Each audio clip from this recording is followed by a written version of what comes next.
La ville de Pikine, en banlieue dakaroise, a malheureusement une très mauvaise réputation. Chaque semaine, on y recense des faits criminels de plus en plus alarmants, une situation tellement pesante que de nombreux résidents tentent chaque année de trouver des solutions pour éradiquer ce fléau. Elle connaît une forte croissance démographique, ce qui engendre très souvent des problèmes de surpopulation. Située non loin du centre-ville, cette commune fait quand même le bonheur de ceux qui souhaitent se rendre à leur lieu de travail sans faire trop d'efforts. On y trouve aussi de nombreuses choses à faire et à découvrir, comme des commerces, des petites entreprises ou le stade Arène Nationale, très apprécié des fans de lutte sénégalaise. Ce lieu emblématique permet à de nombreux résidents de se rassembler et de partager leur passion pour ce sport traditionnel. Malgré les défis auxquels la ville est confrontée, ces activités et opportunités offrent aux résidents un véritable espace de convivialité et de bonheur collectif. Ce bonheur a toutefois été rapidement interrompu par une sombre découverte. Le corps déchiré d'une jeune femme retrouvée sur son lieu de travail, du sang sur les murs, de multiples coups de couteau, et des rumeurs disent qu'elle aurait été même égorgée et éventrée. Une nouvelle qui va plonger la commune dans une profonde détresse. Les faits remontent au vendredi 20 mai 2022, lorsqu'un jeune garçon a été envoyé pour retirer de l'argent dans un multiservice du quartier. Ces multiservices très répandus au Sénégal fonctionnent comme des banques, mais sans les contraintes administratives. Pour retirer, envoyer ou recevoir de l'argent, c'est extrêmement pratique, car les transactions sont immédiates. En général, aucun document n'est nécessaire à part un QR code et il est possible d'envoyer quelqu'un faire les démarches à sa place, ce qui est vraiment très pratique. Ce jeune homme envoyé par son père entre dans l'agence qui semble être vide. Bizarrement, toutes les lumières sont allumées. En regardant attentivement à l'intérieur de la cabine, il aperçoit la dame gisant au sol dans une mare de sang. Pris de panique, il retourne avertir son père, qui alerte immédiatement leur voisin Gorasen.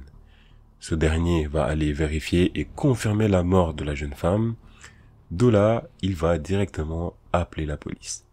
Cette découverte est perçue comme une nouvelle bouleversante dans la localité, car il s'agit de Fatou Kiné Gaye, la dame responsable des transactions.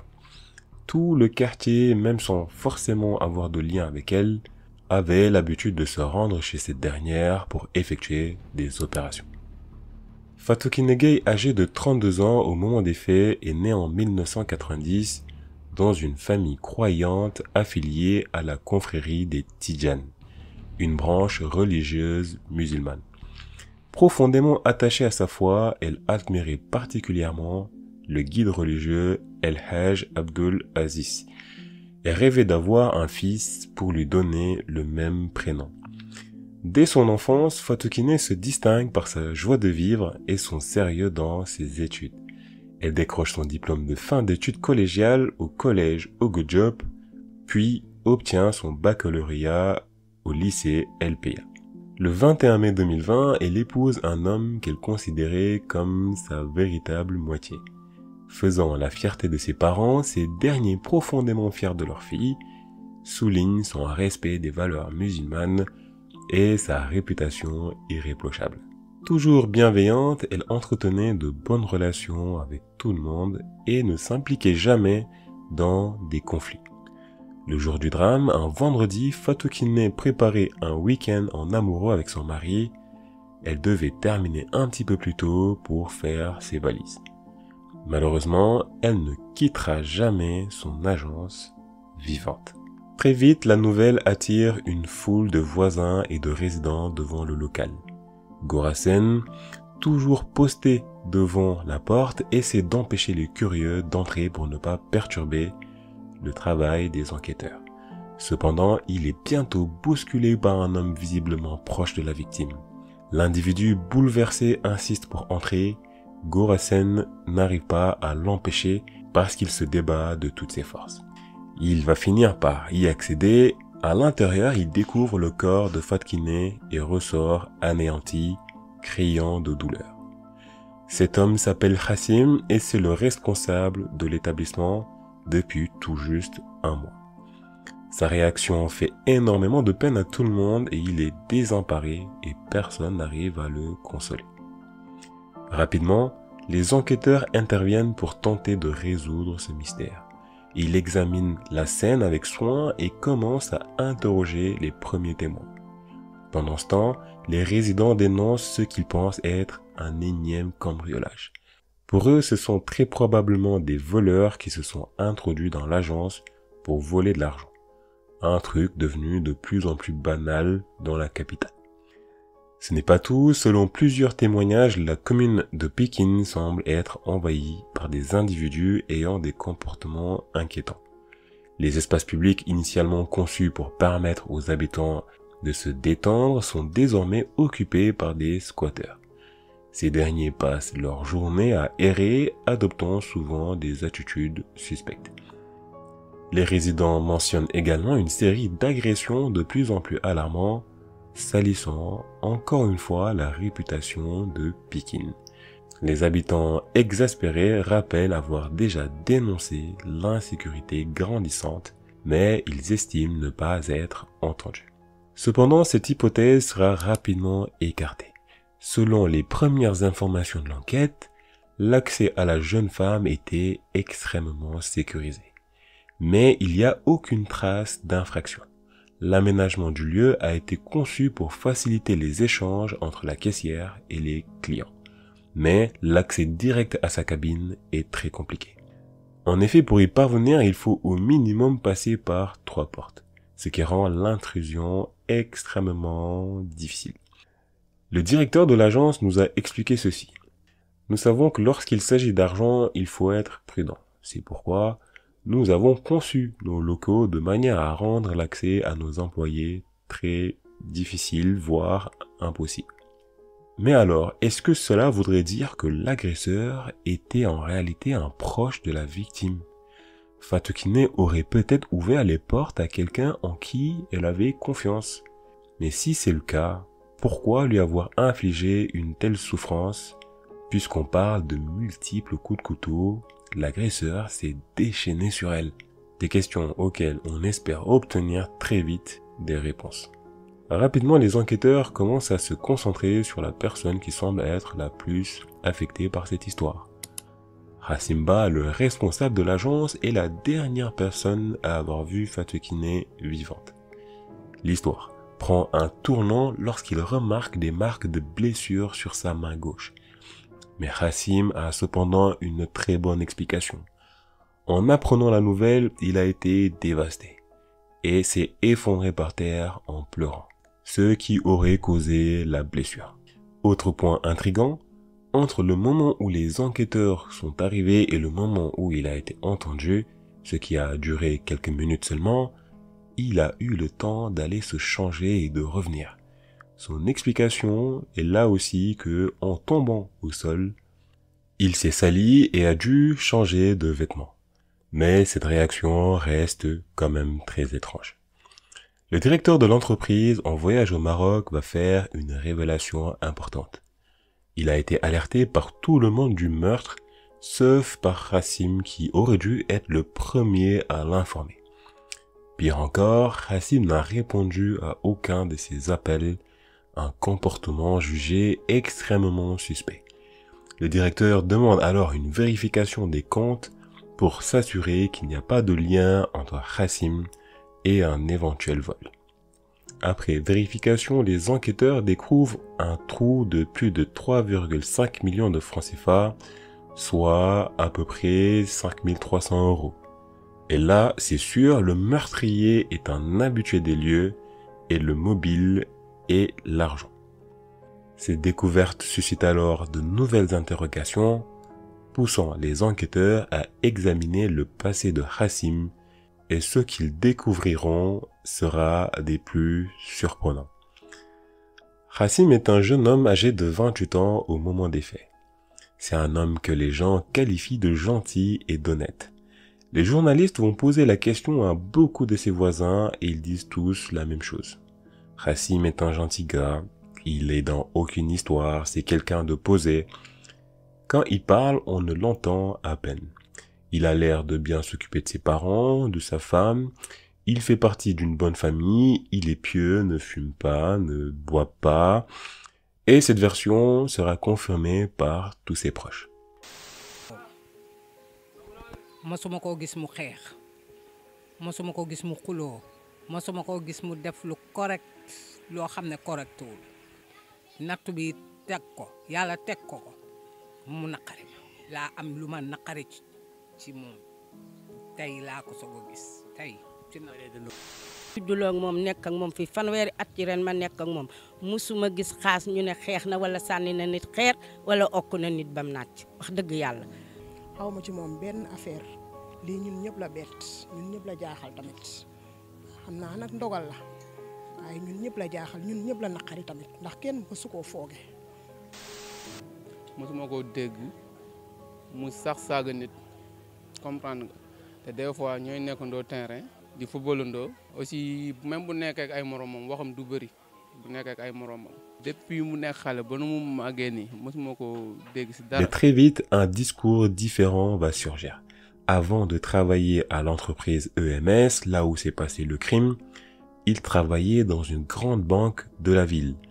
Mais un incident va se produire lorsqu'il va y avoir, là encore, un trou de plus de 2 millions de francs CFA dans les comptes.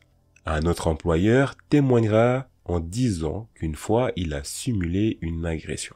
Ce jour-là, il devait aller lui faire un versement de 5 millions, mais il va se faire des blessures pour que la thèse de l'agression soit plausible. Un fait totalement surprenant est que quelques semaines après cet événement, ce dernier va aller se marier et organiser une très grande cérémonie, sachant que sa situation économique était désastreuse. Selon certains témoignages, ce dernier aimait la vie de luxe et c'est peut-être comme ça qu'il a séduit sa femme en lui montrant qu'il avait de l'argent. Mais c'est à partir de là que l'étau va davantage se resserrer autour de Hassim. Il est marié et visiblement tout semble bien aller pour le couple en apparence. Sauf une chose. Le jeune couple a eu un nouveau-né il y a à peu près une semaine, un événement très heureux pour les parents. Et le baptême devait avoir lieu 2 jours après le meurtre de Fatou Kiné. Hassim cherchait donc un moyen de financer cet événement. Au Sénégal, pour beaucoup de gens, la célébration d'un premier enfant doit être exceptionnelle. Et visiblement, le nouveau papa avait envie de marquer le coup. Quelques jours avant le drame, il avait joué à des jeux d'argent, espérant gagner une somme conséquente. Pas de bol pour lui, il va juste perdre ses 2 millions de francs CFA. Une somme qui pouvait largement couvrir l'événement. Pour les enquêteurs, la mort de Fatiné a un lien direct avec Hassim et il décide alors de perquisitionner sa maison et son téléphone portable. Sans faire beaucoup d'efforts, ils vont découvrir dans l'armoire de ce dernier des vêtements tachés de sang, presque 2 millions ainsi que l'arme du crime. Pire encore, l'un des derniers messages de Hassim, c'est « c'est bon, j'ai réglé le problème d'argent », un message qui a été envoyé à sa femme le jour du meurtre. C'est bon, on a trouvé l'assassin de Fatou Kiné, mais tout le pays se demande pourquoi il a sauvagement assassiné Fatou Kiné. Pourquoi il n'a pas juste détourné de l'argent comme il avait l'habitude de le faire dans le passé. L'autopsie va révéler plus tard que Fatou Kiné a reçu au total 37 coups de couteau. Après toutes ces preuves accablantes, Hassim va passer aux aveux. Dans tous les cas, il n'a plus le choix entre les blessures sur sa main gauche, le fait qu'il n'y a que lui qui puisse entrer à l'intérieur, les vêtements tachés de sang retrouvés chez lui ainsi que l'arme du crime dans son armoire. Voilà ce qu'il dévoile aux enquêteurs. Il dit avoir été sous pression à cause du baptême de sa fille, pour lequel il devait trouver de l'argent assez rapidement. Il a eu la macabre idée de se rendre à l'agence avec la somme de 5,5 millions qu'il devait déposer chez la victime. Il lui remet l'argent, puis ressort de l'agence Il reviendra quelques minutes plus tard, cette fois-ci avec une cagoule à la tête, et son objectif est de dérober l'argent qu'il venait tout juste de déposer chez Fatkine. Cette dernière ne se laisse pas faire et dans l'affrontement, sa cagoule se déchire. Fatkine reconnaît son agresseur et commence à crier. De là, il lui assène plusieurs coups de couteau. Fatkine ne bouge plus, elle n'arrive plus à sortir un son de sa bouche. Elle est allongée au sol, baignant dans son sang. Elle s'est débattue jusqu'à la fin, refusant de céder à la pression de son agresseur.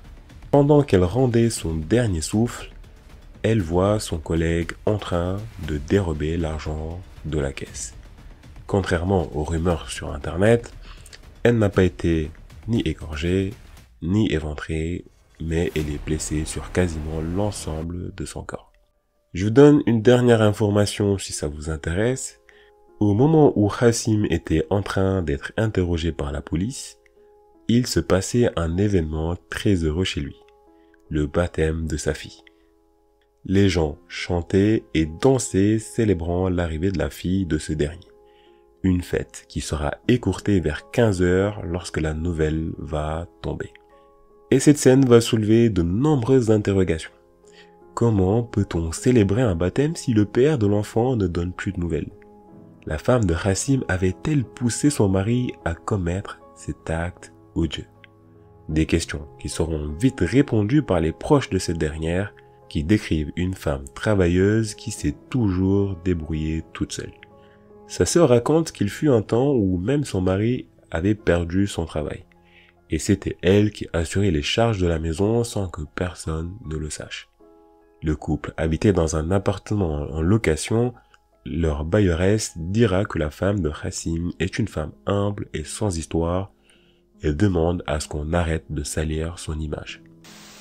Ku dee ku ne ak sa bàmmeel Mimi ku doylu la doylu na am na sutura ñun noo dëkk ak moom am na sutura dal na tey na te lu mu am doy na ko nag Mimi lu mu am doy na ko day liggéey Mimi day liggéey di liggéey di def ci boppam. Inculpé pour assassinat avec acte de barbarie, vol au préjudice de l'employeur ainsi que pour abus de confiance, Hassim file tout droit vers la prison à vie. Cependant, il dit qu'il est profondément désolé et présente ses excuses à la famille de Fatkine. Il a sauvagement abattu cette femme qui ne faisait que son travail, mais aussi privé sa fille de père qui ne la verra plus jamais à l'extérieur. Face à la violence grandissante, j'ai trouvé l'interview d'un sociologue qui parlait de cette affaire. Et j'ai trouvé son analyse extrêmement pertinente.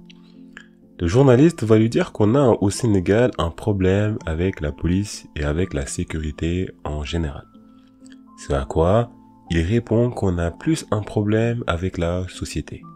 Avant, les agresseurs étaient de parfaits inconnus.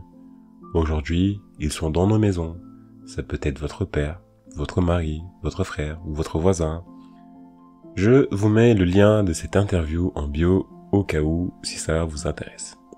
Selon de nombreux témoignages, Fatou Kiné était non seulement une femme respectée mais aussi une amie précieuse pour ses parents. Le jour du drame, elle avait laissé de l'argent à sa mère au cas où elle aurait besoin de quelque chose. Un geste qui témoigne de sa générosité.